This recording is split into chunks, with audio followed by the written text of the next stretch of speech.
Whenever you think you got the Warriors, whenever you think you could kill them, they manage to stay alive. The Golden State Warriors advanced to round two, defeating the Houston Rockets on the road 103 to 89.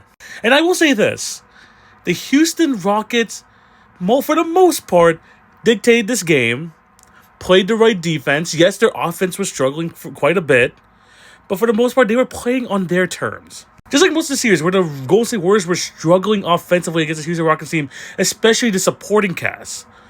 But the problem with the Golden State Warriors that they have to face if you're the Houston Rockets, and this is something, talked about before the series even started, is that when it really comes down to it, when it comes to getting your own bucket, who do you trust on the Houston Rockets in a half-court set? Who do you trust playing these games? While the Warriors, you have multiple people that you can't trust. Yeah, Jimmy Butler, 28-7 on good efficiency, played 44 minutes. He was great on both ends of the floor. Steph Curry struggled in the first half, but he hit some big shots in that second half. He finally got it going. He finished with 20 points. But this man is the man I want to talk about. Buddy freaking Hield finally showed up. But this is the man of the hour. Buddy freaking Hield finally showed up to the series. Finally showed up for the Warriors. 33 points, 22 of them coming in the first half, where he opened the game wide open. Huge lead for the Warriors in the first half. And it looked like they were going to run away from it from there. 9 threes, Game 7. In the history of all Game 7s, that's the most threes in a Game 7. And he was a massive reason for why the Warriors got a big win here.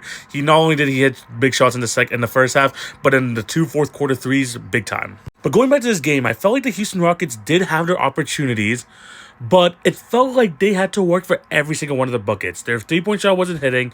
You weren't getting the same production from Fred VanVleet that you did the last two games. Jalen Green didn't have a great game at all either. But they were able to come back in this game through grit and determination, the second chance points, the offensive rebounds, all that stuff. The stuff that the Houston Rockets are great at. 24-9 for Amen Thompson. This guy was absolutely everywhere. He did his absolute best to try and keep the Rockets scoreboard ticking. 20 from Şengün. I know Fred VanVleet had 17 points, but I think he had 2 garbage time threes. But it really did feel like that the Houston Rockets, when getting back in this game, had to work so hard just to get to that point where it didn't even matter how much of a hold that the Golden State Warriors were trying to get themselves into.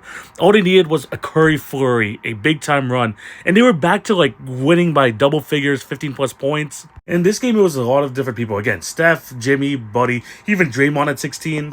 And the Houston Rockets don't have those dynamic offensive threats in the perimeter. That's something they need to improve on, but they played such a great series even to get to the point of Game 7. Keep the defensive identity, just get an offensive superstar in the backcourt, and they have the trade assets to do so, and I think this team could be legit. Like I said from the top, it's super hard to kill these Warriors. It's super hard to kill Steph Curry. We're going to be facing another great defensive team in the Minnesota Timberwolves, which should be a great series. But after an abysmal Game 6, you're just glad to see that the Warriors are able to bounce back in the way that they did.